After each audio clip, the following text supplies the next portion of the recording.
The NBA play-in games, the postseason has officially begun. We have the first two play-in games to talk about. That is what we're going to be talking about tonight. Honestly, a little bit disappointed. I'm not going to lie. I was expecting some nice, close, highly competitive games. We just really didn't get that. Of course, the Indiana Pacers absolutely blew up the Charlotte Hornets, and we're going to be talking about that at the back end of this video. So if you want to skip ahead to that, you're going to see a Pacers background if that is the game you're interested in. But to start off, we're going to be talking about the Boston Celtics against the Washington Wizards. If you guys do enjoy this type of NBA content and want more content throughout these NBA playoffs, consider liking and subscribing to the video. And so, this is a game that was very close in the first half. Of course, the Wizards were up to going into halftime. Boston just took the game away early on in the third quarter. Jason Tatum and Kemba Walker went on a run, and it just was kind of how it went from there. Washington never really got on a run to get themselves that close back into it. Boston kind of held an 8 to 10 point lead from there on. And there just wasn't good enough play from the Wizards on the night. Their defense was okay. Now, they let Tatum put up 50, but Tatum himself didn't exactly play insane in terms of his shooting splits. He shot 14 to 32 from the field, which isn't terrible. He just was 17 to 17 from the line, only 5 threes. So that was what racked up the points. But 14 to 32 for a guy of his caliber, you can't really be mad at. Evan Fournier, they didn't let the shoot the ball very well, although part of that was him just missing open shots.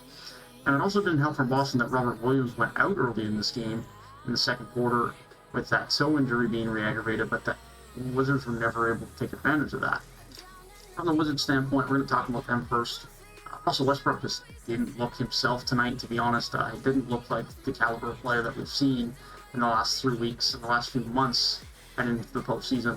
He shot 6 of 18 from the field. He had his rebounds. He only had 5 assists, though, which is very low for him as well. His rebounding was very good on the night, though, but only 20 points on 6 of 18 shooting. He didn't attack as per usual. His jump shot didn't look great. It just wasn't a good night for Russell Westbrook. And for Bradley Beal, he got going after the first quarter. Second and third quarters were quite good, but he still wasn't overly efficient. He only hit 1 of his 6 3-point shots.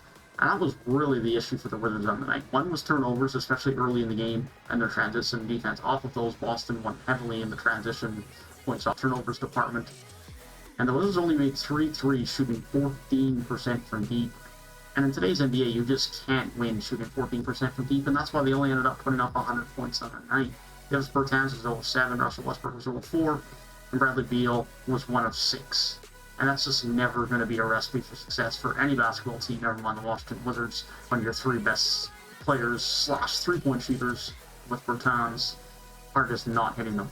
Shout out to Ish Smith. He looked very good tonight on both ends, and especially, it's rare to say on both ends for him, because he's just not that good defensively due to his size, but he put in some good effort tonight.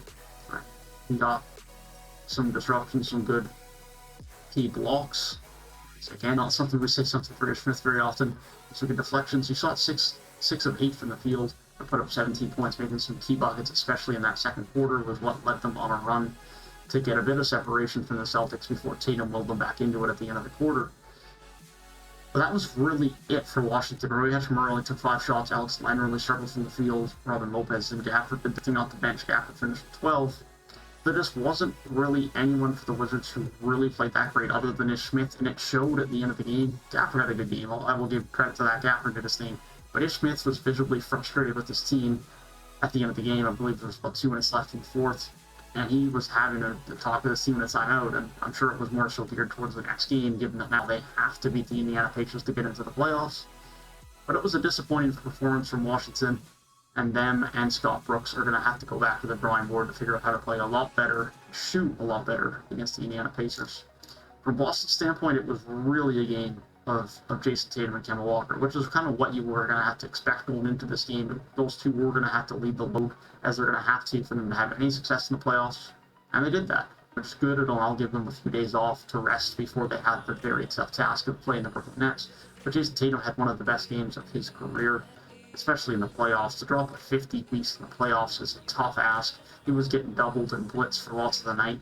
But it wasn't just settling, which I think was a big good thing for him, especially in the playoffs. He didn't settle. They didn't shy away from contact. He got to the basket and drew contact and drew fouls, as we saw with him getting to the free throw line and shooting 17 free throw shots, hitting all of those He also had 8 rebounds, 4 assists, 1 steal, 2 blocks. It's an all-around great performance. Kemba Walker had another great game as well, putting up 29. And for a guy with limited playoff experience, that was very good to see for him as well, to shoot as well as he did.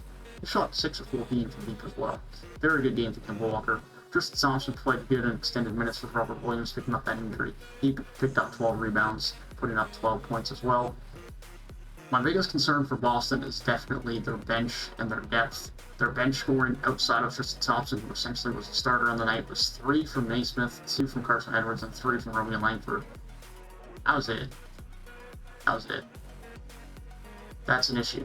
They're not going to be able to beat big teams with that type of rotation and those types of performances from their guys on the bench. Jayson Tatum had to play 41 minutes tonight. They got very few minutes from their bench and very few productive minutes from their bench. That's my concern with Boston moving forward, but they played very well in the night, getting past the Wizards. And that's a big win for them. They will now play the Brooklyn Nets as the 7th seed in the first round. But let's move on to talking about the Pacers and Charlotte Hornets game. Now, before we say anything about this game, one, full kudos to the Pacers. They showed out tonight early on, put up 40 in the first quarter, and they balled out. But the Hornets also struggled. And that's something that needs to be talked about first and foremost. And then I'm going to give all the credit in the world to Pacers because they deserve it. But what did the Hornets actually do tonight? What was their plan? Did they actually want to make the playoffs? Like, this has to go down to youth and lack of experience and not knowing what type of energy and hustle and level of commitment was going to take and the level of difference in play from the regular season to the postseason. Because let's look at Charlotte tonight, okay? They only shot 30% from deep. They allowed Indiana, most notably, to shoot 55% from the field and 46% from deep. And the stats don't even need to tell the story here. It was just the eye test. Charlotte just didn't look interested. They didn't look like they had the energy, the hustle. They didn't want the rebounds. They didn't want the loose balls. They didn't want to make those defensive plays, the defensive hustle plays, the defensive adjustments, the effort to just play good defense like you need to and have that physicality in the playoffs. And this has to be a lack of experience. Bridges does not have a ton of experience, although he was about the only player who played consistently good tonight for the Charlotte Hornets, in my opinion. Although Malik Monk also did well off the bench. He was their only other real consistent source of offense. PJ Washington honestly looked absolutely horrific. I don't like absolutely bashing players, but he shot 3 of 10 from the night. He only put up 8 points. It was one of the worst defensive performances I've ever seen from a starter in a playoff game. He got burnt multiple times on people going backdoor, especially in the first half. O'Shea Brissett just made him look silly. He needs to focus on his defense in this offseason, there's no doubt about it. I really like PJ Washington and his upside to be a quality starter in this league, but his defense needs to improve a lot from what I saw tonight. He just got caught ball watching, his movement, his intensity. It just wasn't there. There's a lot of work that needs to be done with PJ Washington's defense. Melo Ball, of course, rookie first playoff game, or postseason game, I suppose. You're not going to expect a ton, but he really struggled. He shot 4 of 14. He only got 4 assists as well. Only 1 rebound. It's just not enough from him. Terry Rozier was 0 of 9 from deep. He really struggled. Devontae Graham, of course, hit that really deep 3-point shot. That was the only shot he made all night. Their core guys just didn't play well. But shout out to Bridges. Bridges continued to do his thing, got 8 rebounds, 10 of 16 from the field, 23 points, and Malik Monk shot 5 of 10 for 13 points off the bench. Cody Zeller also played a good game. He was 7 of 7 from the field, but only 3 rebounds. But he did well in that matchup against Sabonis, and Sabonis is not a good defender.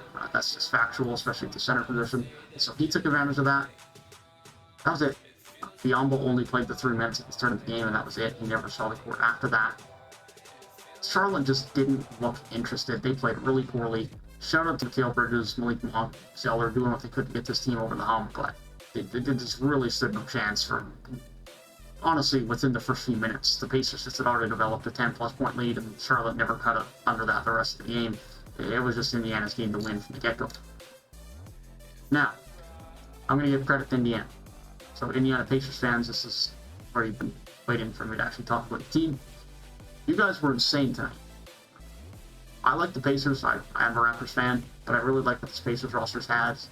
And even with all the injuries you are having right now, Edmund Sumner was questionable coming into the game. Aaron Holiday was questionable. Sabonis was questionable. Brogdon is still struggling with his injury. There's still no Miles Turner. There's still, of course, no PJ Tucker, TJ Warren, and there is also no Jeremy Lamb. You're without three key rotational players, and many of your key players tonight coming in questionable. Well, Shea Brissett, who wasn't even in the league for half the season, is playing key minutes for you and playing so well. Just Holiday hit some clutch threes tonight. Sabonis' playmaking was on full effect while putting up 21 rebounds. Brogdon, although you could tell, was a bit limited due to his injuries, still shot the ball and playmakes very well, putting up 8 assists and 16 points on 35 shooting from deep. Doug McDermott put up 16 points in the first quarter, really capitalizing on Charlotte's poor defense and just giving Indiana a really good boost early on. KJ McConnell, his defense looked really good. He put up 4 steals. He's just always so tenacious on defense, getting in those passing lanes. He also put up 17 points. And shout out to Kenyon Martin as well, who's been playing really well. It might not be Kenyon, I always forget his first name, but 14 points for him. He looked really good on the night as well. Had some nice effort on defense. And Beyonce just continues to look better as well. The more NBA minutes he gets, puts up 14 and 10 tonight, a double-double in a playoff game. I just can't speak enough to how good of a game this was from Indiana. And I need to give out another shout-out to Shea Brissett. He's looked great. Honestly, I saw him in the Indiana starting lineup a few weeks ago when you guys were really struggling with injuries, and I was like, it's really that bad? You guys have to start a guy who hasn't even been in the league for a while? And for someone who I somewhat knew, he's played with the Raptors a bit last year, and I watched him play, I should have known he had this in him. And full kudos to the front office of the Pacers for bringing him in. Full kudos to Brissett for working through the G League and getting himself to where he is now and playing at this level. 10 of 14 on the night, 3 of 6 from deep, 23 points. He has such great hustle and effort on defense. Such a great two-way player. He was great on the night. Pacers were great on the night. And they will now play the Wizards on what I believe is Thursday night to decide who will be the 8th seed in the Eastern Conference and get to face up against the 76ers. Do I love any of these teams' odds of winning in the first round? No, I really don't. But these teams are now going to have, especially for the Pacers, if they can go on a 2-game run, they're going to have that confidence. They're going to have a bit of swagger going into the playoffs. And who knows? You just don't know. With that being said, if you guys did enjoy the video, feel free to leave a like down below and subscribe to the channel if you are new and want more NBA postseason content as the postseason continues to roll on. I'm going to be talking about the games that go on every day, every night. I'm going to be giving previews to games, my thoughts on different players, teams. It's a great time to be in the NBA, great time to be an NBA fan. I'm very excited about these playoffs. If you guys want more content about these NBA playoffs, here is a great place to be. Hope you guys have a great rest of your day, and I will see you guys tomorrow night when I talk about tomorrow night's amazing games, specifically Steph versus LeBron. See you guys there.